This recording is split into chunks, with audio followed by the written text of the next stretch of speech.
Newly released data indicated that the Chinese economy is recovering with stronger than expected momentum, boosting confidence in a tepid global economic recovery.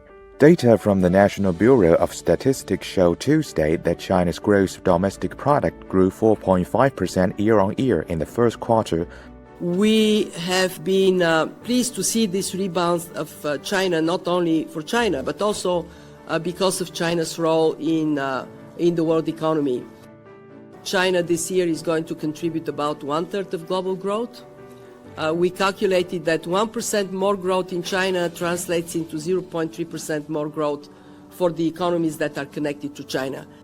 Bu çeyrekteki büyüme rakamı çok kritik. Önümüzdeki 5 senede Çin, dünyadaki büyüme tahminlerinin ve büyüme rakamlarına katkısı Amerika'nın, şu andaki dünyanın en büyük ekonomisi olan Amerika'nın tam 2 misli olacak ve Çin dünyanın önümüzdeki yıl 5 yılda %22.6'sını büyüme rakamlarına ve Çin'in özellikle dünyanın artık With its vast economic volume and deep integration into the global economy, China's rebound is widely expected to promote global economic recovery.